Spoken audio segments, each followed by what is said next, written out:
Hi guys, so hopefully you were able to join in on the 6.3 day 4 notes, but if you were not able to, I just wanted to point out that this game was all about going until you roll a 6, right? So this lesson is all about, instead of a binomial distribution, geometric distribution. And if you look in number 2, it was asking you to check to see if this was a binomial setting. Everything works except for the n piece. We do not have a set sample size because we don't know when we're actually going to roll that 6. So this is not binomial, and this is a sign of a geometric situation whenever it's like go until you get something, right? And then you can look at our hand calculations. In number 3, we were actually able to calculate all of the following by using our independence rule. We already said that each roll was independent from the other ones. So we were able to multiply our events together to get our probabilities, and then eventually what we saw was our probability formula over here, right, over here, that you have 5/6 if your number of trials is k, right? You have 5/6, so you get a 1 through a 5 every time until the last time where you get your 6, right? And you're going to notice these formulas filled out. One year, my very first year of doing this, I actually rolled 17 times before I got a 6, which is super unlikely. And then you're going to see here, what is the probability of 6s rolled within the first 4 rolls? That indicates that we have an inequality.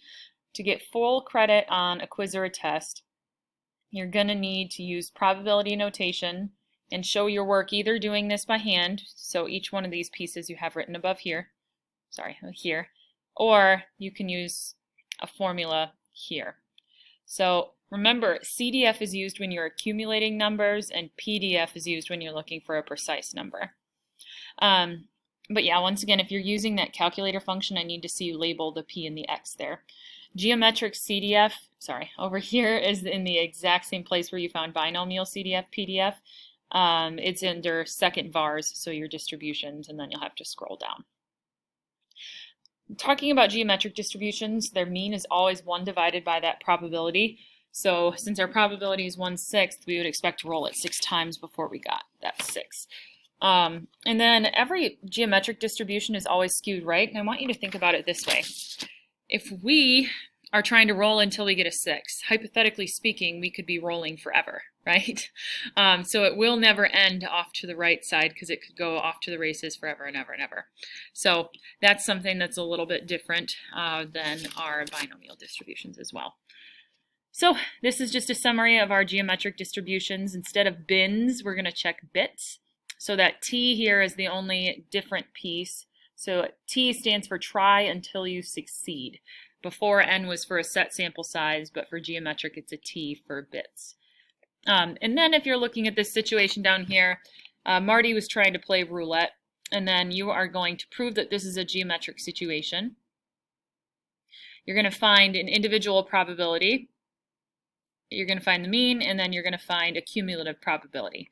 So down here, I made a little mistake. I did not label my parentheses, which is bad.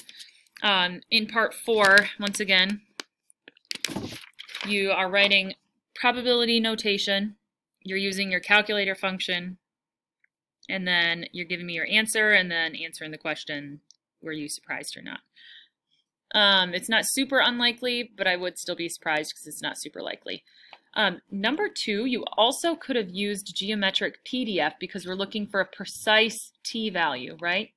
So I calculated this by hand, but you don't have to. You could also do this calculation on your calculator too. So hopefully that answers some questions, and off you go.